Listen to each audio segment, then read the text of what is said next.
बीवी के साथ, उसके साथ किए गए वादे, उसके साथ की गई कसमें, सब कुछ उसी की कब्र में दफना देते हैं और उसकी जगह किसी और औरत को बड़े आराम। अस्सलाम वालेकुम नाज़रीन, आज हम बात करने आए हैं ड्रामा जानिसार के बारे में। दोस्तों, अब आप देखेंगे नौशीमा अपने माँ बाप से मिलवाता है दुआ को, दुआ हवेली पहुंच जाती है। नौशीमा के वालिदैन दुआ को बेटी जैसी ही इज़्ज़त देते हैं, वो भी इनको बहुत इज़्ज़त देती है, दुआ भी इज़्ज़त देती है वालिदैन जैसी। उनकी माँ भी बहुत ज़्यादा खुश होती है ये सब देखकर, लेकिन ये बात कशमाला को बिल्कुल अच्छी नहीं लगती। वो इस बात को जलन समझती है कि अब दुआ मुझे मेरी घर आकर भी मुझे जलाएगी। दूसरी तरफ दिखाया जाएगा दुआ और सरफराज को ये पता नहीं कि हमारा रिश्ता क्या है, लेकिन जब सरफराज को पता चलेगा कि दुआ की बहन ही मेरी बीवी है तो हो सकता है वो फिजा को उसी दिन ही तलाक दे दे। जब अब इसने ब्लैकमेल करना शुरू कर दिया है दुआ को एक मरतबा फिर कि आखिर वो कहाँ रहती है और जिस ऑफिस में मैं काम करता हूँ हो सकता है वो उसी शख्स की बीवी निकले।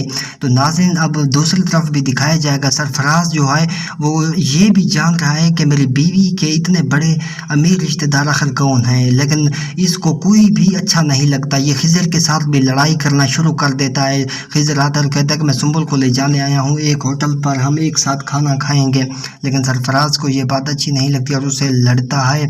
तो वो भी खिजर भी कह देता है कि इस शादी पर मैं रजामंद नहीं था, ये इस शादी पर सुंबुल रजामंद थी, तो मैं अब सुंबुल को ले जाने से इनकार करता हूँ। तो ये बात सुनना थी। सरफराज के बाप को भी दिल का दौरा आता है और फौत हो जाता है।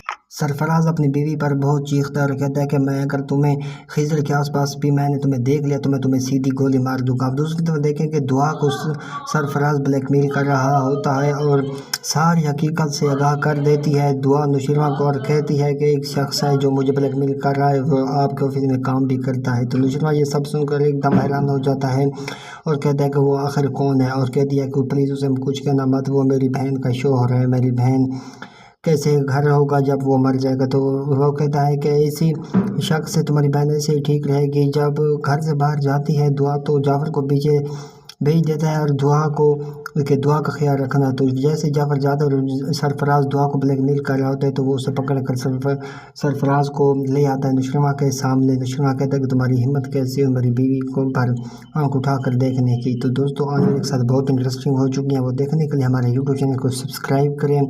नेक्स्ट एपिसोड का इंतज़ार करें, वो बहुत ही मज़ेदार होंगी। अल्लाह हाफ़िज़।